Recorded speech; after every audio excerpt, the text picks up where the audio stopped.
In this video I'm going to show you how to weave in ends. Now this is 2 rows that I just did, so there's several ends on it, and it's going to give us a nice example of how to weave in a variety of different ends. The first one I'm going to show you is just when we get to the end of a row. Wait till it focuses here. Alright, so I finished out my row. What I did was I just slip stitched in to the beginning of my row. So what I'm going to do, this is the loop that was on my hook, and I'm just going to pull it all the way through. And if you have a lot of yarn left, you're going to want to cut maybe a 6 or 8 inch tail for it, and then pull it through.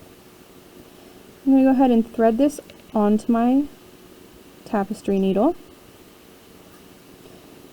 What I like to do, you can see here's where my yarn is coming out. I go down to the next place, which if we were doing another row, that's the next place you would slip stitch to. So I'm just going underneath the next stitch, and then I follow back to where the yarn is coming out of, which is right here, and I go straight down through that. And what that does is it creates the impression of another stitch right along where we just were, and you can't tell where we ended our row then. Then I'm going to turn it over. I'm just going to work straight down through the back of these stitches,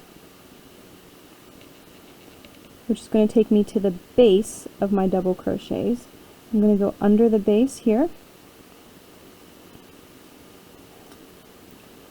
When you're weaving in, you want to pull it just until the yarn goes tight. You don't want it to actually like pull over like this or pull down. So I'm going to back that out there. You just want it to be flush with the other yarn.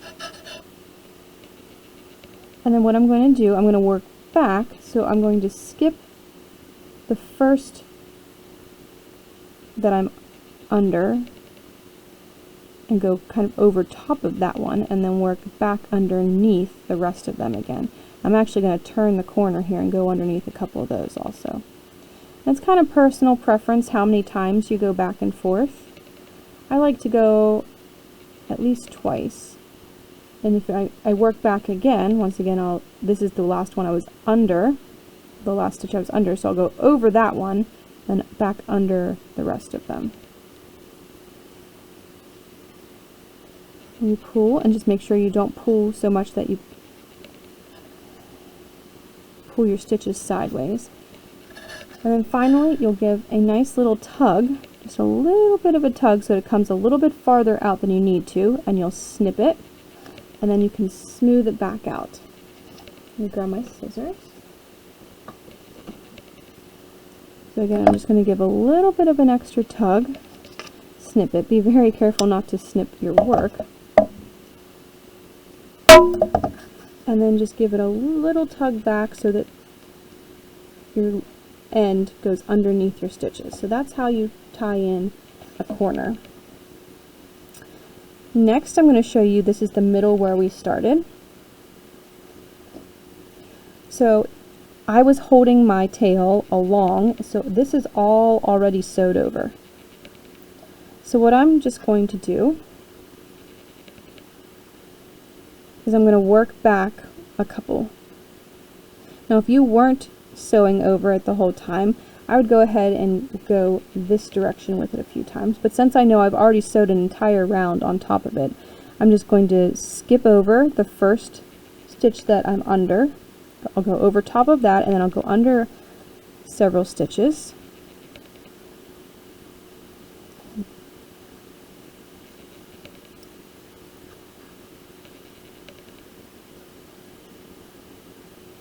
And then I'll go back one more time. So I'll go over top of the last stitch that I went through, go under a few, and this time this is where I'll snip it. And it's the same idea. You want to give it a little bit of a tug,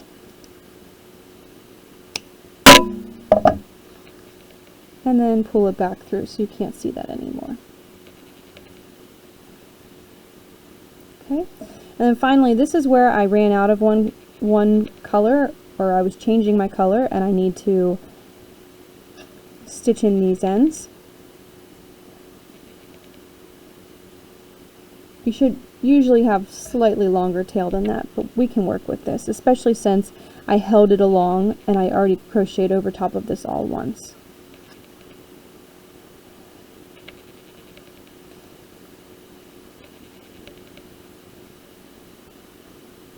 Oops.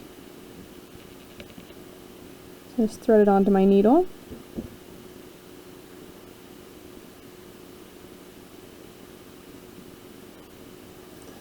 And then I'm going to work back once.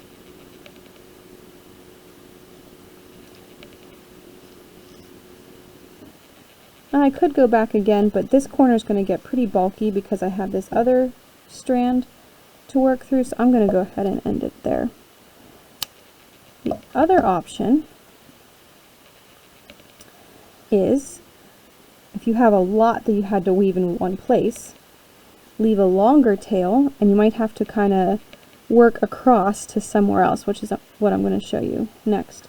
You can either work down this way, and I could sew into the center, or you could work across by weaving across the top of your stitches and moving across to this other corner to work. So you have kind of options that if one corner is just getting way too bulky, either go down a row and weave in at the bases, or we kind of zigzag your way over to the next corner and weave in at the bases. But I do always tie in at the bottom of my stitches because it hides it better there.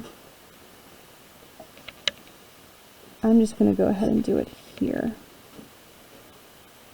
I also, since I already tied in over top of this one with the last strand, I'm going to come up to the next stitch to do it for this one.